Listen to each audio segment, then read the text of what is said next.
Hello everyone, how are you? I hope you are all fine. This is Pooja Ghosh. Welcome to my channel Sabki Pathshala.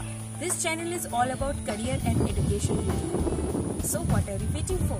Hello students, today I am going to start chapter number 2, India, the Great Himalayas, part 1. Before watching this video, please subscribe my YouTube channel Sabki Pathshala and don't forget to press the bell icon so that you never miss an upload and get a notification as soon as a new video is posted. Chapter 2, India, the Great Himalayas. There is a very high and long chain of mountain in the north and northeastern part of India. This is north and northeastern part of India. These are the Himalayan mountain ranges. Himalaya means the abode of snow. Abode means the residence of snow or the house of snow.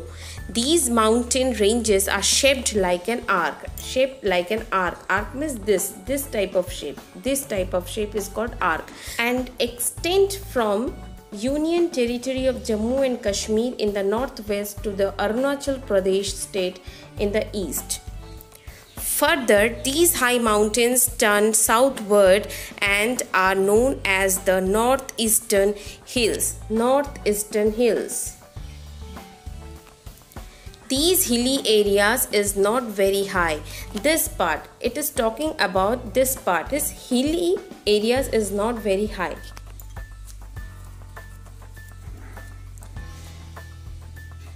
The Himalayas are the highest mountains and have many parallel ranges. These are many high peaks that remain snow covered throughout the year. The world's highest peak, Mount Everest, 8,848 meters high, is located in the Himalayan mountain. This is Everest. This part is called Mount Everest. Is located in the Himalayan mountains. It lies in Nepal. It is situated in Nepal. Come to the next slide. Look at this picture. You can see that Great Himalayas, this is number 1, it is Great Himalayas. Great Himalayas. Number 2 is Lesser Himalayas or Himachal. Number 3 is Shivalik. Mount K2 named by Godwin Austen. Kanchenjunga, Nanga Parvat and Nanda Devi are other high peak in India. High peak means the top. Peak means the top of the mountain. High top of the mountain in India. These high mountains have always challenged and attracted men and women. Many of them have tried to reach the top of these mountains. Many were successful.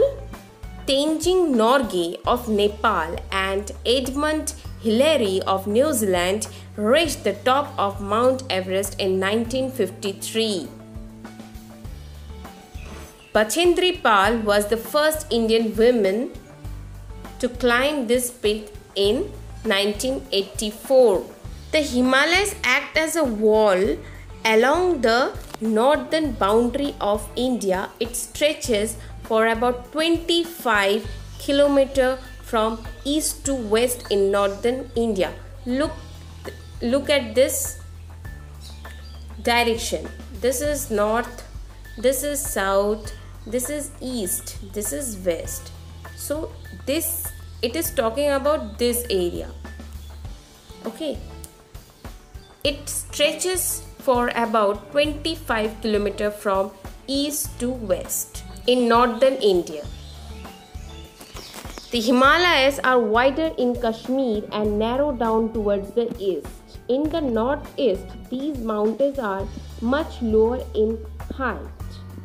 The Jaintia, Garo, Khasi, Naga, Mizo and Lushai hills are the parts of these ranges. Mountain ranges can be divided into 3 parts: Great Himalayas, Middle Himalayas and Lower Himalayas. In the next video, I am going to discuss about Great Himalayas, Middle Himalayas and Lower Himalayas. Come to the next slide. Look at this geographical map of India. This is Nanga Parvat. This is K2. This is Nanda Devi. This is Kanchenjunga. It has high peak, high top of the mountain. It is a major hills in northeast Purvanchal. Look at this figure. This is Garo Hills. This is Khasi Hills. This is Jaintia Hills. This is Mizo Hills. And this is Naga Hill. These are the 5 major hills in northeast or Purvanchal. Thank you for watching. Stay tuned.